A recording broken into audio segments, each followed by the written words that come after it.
तेरी गीता में।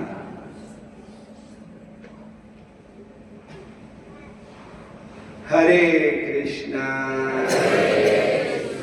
सारे बोल हरे कृष्णा हरे कृष्णा हरे कृष्णा।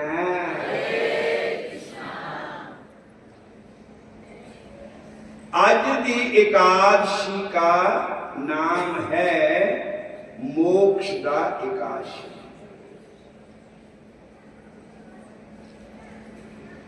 करती हूँ तुम्हारा व्रत में स्वीकार करो शाम। मझधार में मैं अटकी बेड़ा पार करो शाम मेरा पार करो शाम। ओ मेरी शाम ओ मेरे भगवान ओ मेरे शाम ओ मेरे भगवान। करती हूँ तुम्हारा व्रत में करती हूँ तुम्हारा व्रत में स्वीकार करो शाम। मझधार में मैं अटकी बेड़ा पार करो शाम बेड़ा पार करो शाम। ओ मेरे शाम ओ मेरे शाम ओ मेरे शाम ओ मेरे भगवान। हरे कृष्णा। ये एकादशी मार्गशीर मतलब मकर महीना शुक्ल पक्ष में आती है। इस एकादशी की कथा और महात्म्य का संवाद भगवान श्री कृष्ण और धर्मराज युधिष्ठिर के बीच हुआ है। हरे कृष्ण।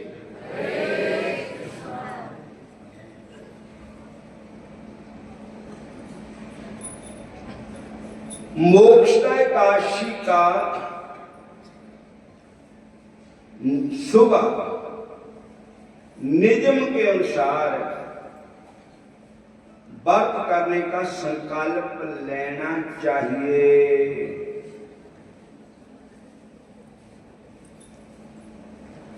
स्नान के बाद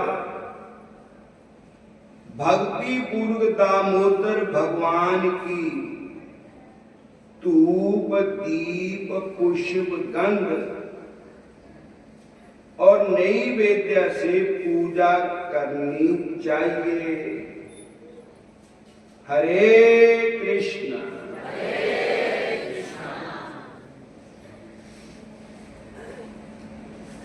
सारा दिन मौन रहकर भगवान के नाम का जप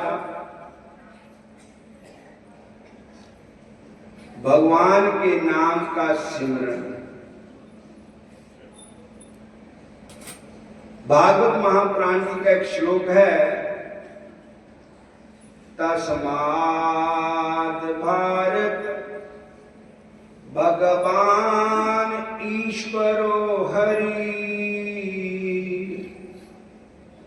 श्रोतव्या श्रोतव्य कीर्तितव्य स्मृतव्य चेता भयम्। ये भागवत महापुराण जी का श्लोक क्या कह रहे हैं कि सुखदेव जी कहते हैं हे भारत में जन्म लेने वाले भरतवंशी परीक्षित तस्मात् भारत भगवान ईश्वरो हरि। इस संसार में सुनने योग्य क्या है?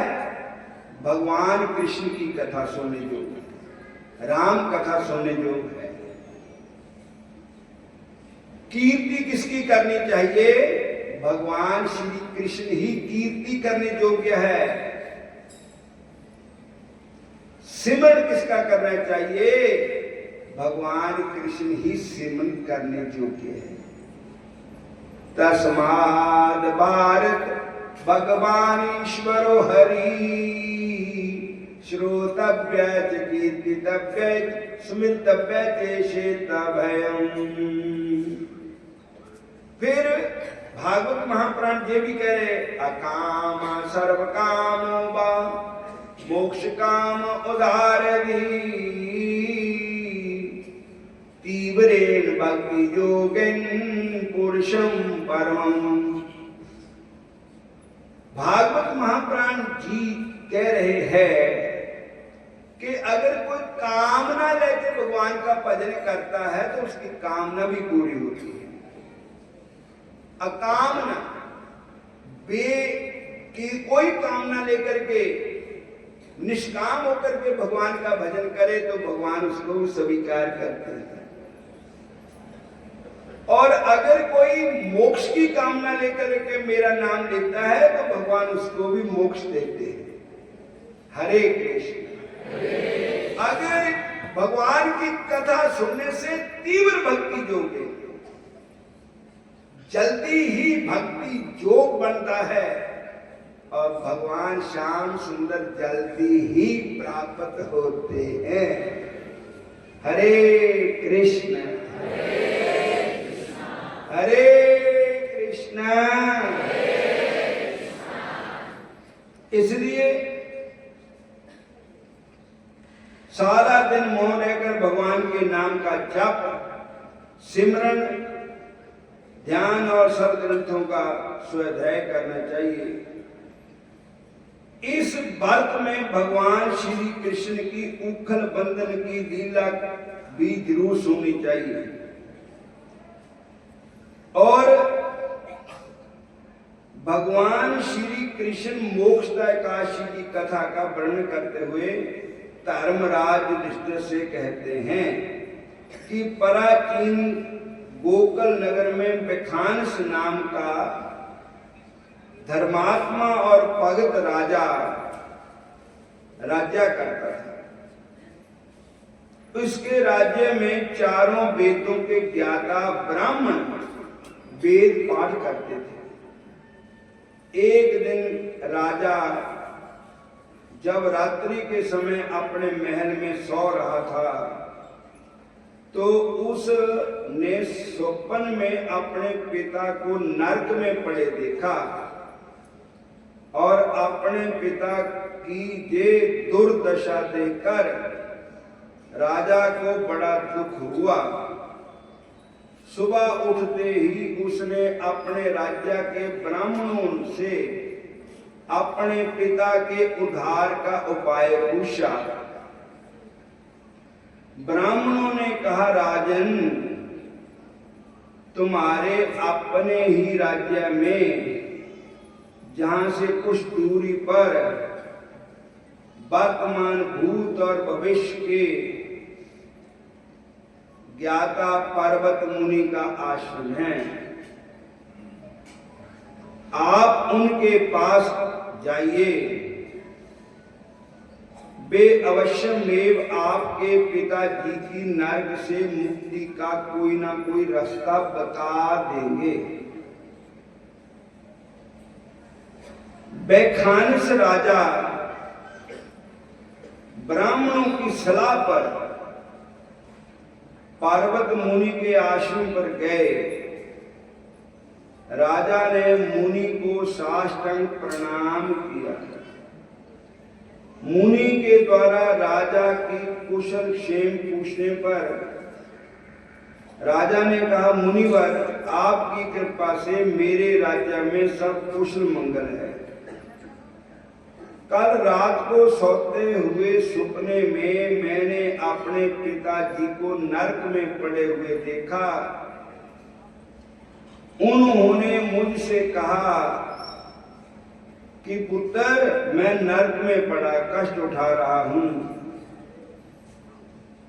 मैं जहां से मुक्त हो जाऊं, कोई ऐसा उपाय करो, मैं नरकों से छूट जाऊं। आपके पास अपने पिताजी के उद्धार का उपाय पूछने आया हूं।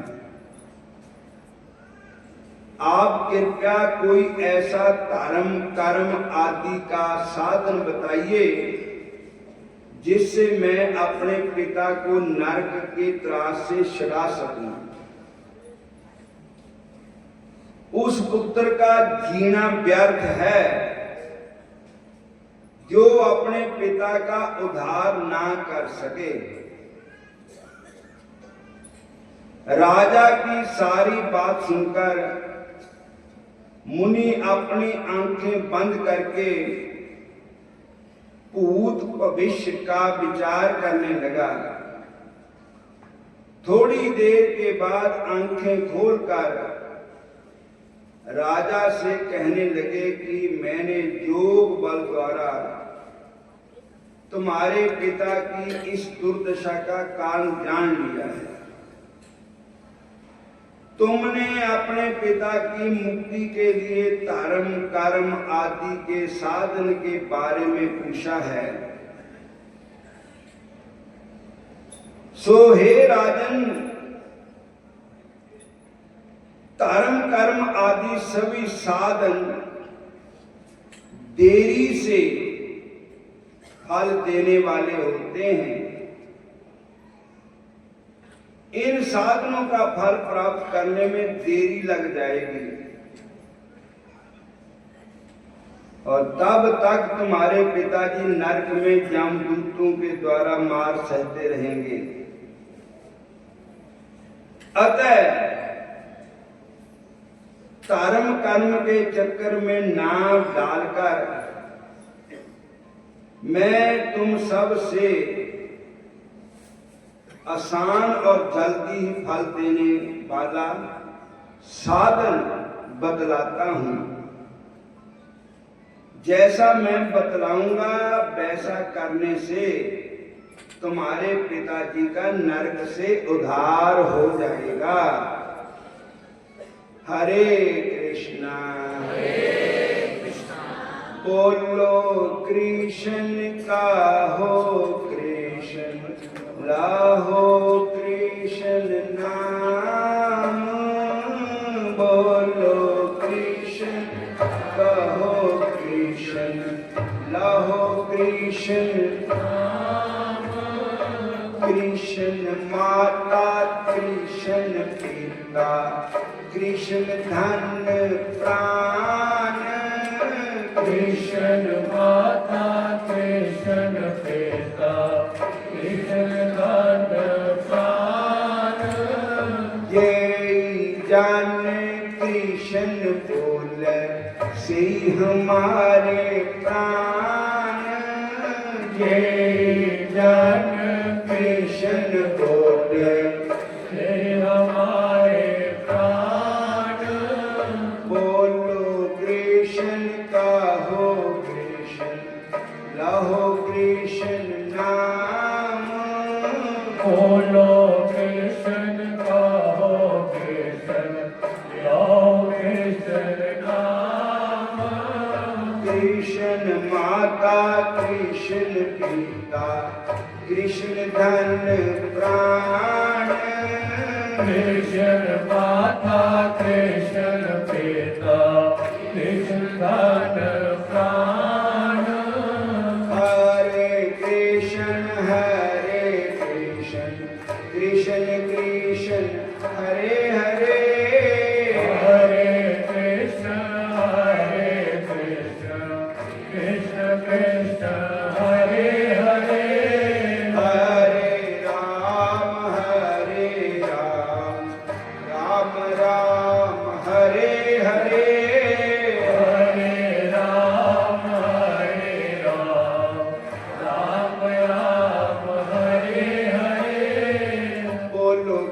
कृष्ण कहो कृष्ण लहो कृष्ण नाम बोलो कृष्ण कहो कृष्ण लो कृष्ण नाम। कृष्ण माता कृष्ण पिता कृष्ण धन प्राण। कृष्ण माता कृष्ण पिता कृष्ण धन प्राण। हरे कृष्ण कृष्ण कृष्ण हरे हरे। हरे कृष्ण कृष्ण कृष्ण हरे हरे। हरे राम राम राम हरे हरे। हरे राम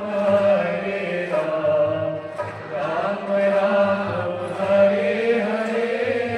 बोलो हरे कृष्ण फिर बोलो हरे कृष्ण। राजा की सारी बातें मुनि अपनी आंखें बंद करके भूत भविष्य का विचार करने लगे। थोड़ी देर के बाद आंखें खोलकर राजा से कहने लगे कि मैंने योग बल द्वारा तुम्हारे पिता की इस दुर्दशा का कारण जान लिया है। तुमने अपने पिता की मुक्ति का लिए धर्म कर्म आदि के साधन के बारे में पूछा है। सो राजन, धर्म कर्म आदि सभी साधन देरी से फल देने वाले हैं। इन साधनों का फल प्राप्त करने में देरी लग जाएगी और तब तक तुम्हारे पिताजी की नरक में जमदूतों के द्वारा पिटाई होगी। अतः धर्म कर्म के चक्कर में ना डालकर मैं तुम्हें अब सबसे आसान और जल्दी फल देने वाला साधन बतलाता हूँ। जैसा मैं बताऊंगा वैसे करने में तुम्हारे पिताजी की नीचे ही नरक से मुक्ति हो जाएगी। बोलो हरे कृष्ण। तब पर्वत मुनि ने राजा को मोक्षदाय काशी के बारे में बताया और कहा कि मकर मास के शुक्ल पक्ष में जो मोक्षदाय काशी आती है, आप अपने परिवार के साथ इस एकादशी का विधि विधान से व्रत करो। द्वादशी के दिन इस व्रत के पुण्य को अपने पिता को अर्पण कर दो।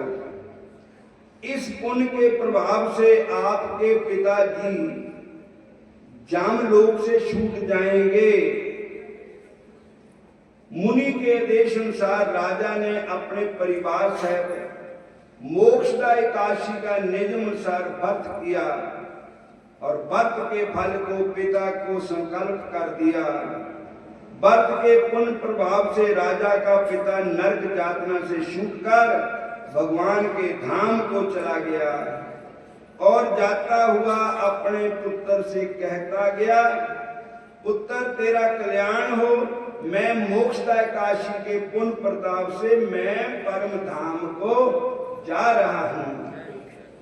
इस काशी के व्रत के प्रभाव से नरक में गए हुए माता पिता और पुत्र आदि को नरक से मुक्ति मिलती है तथा भगवान के धाम की प्राप्ति होती है।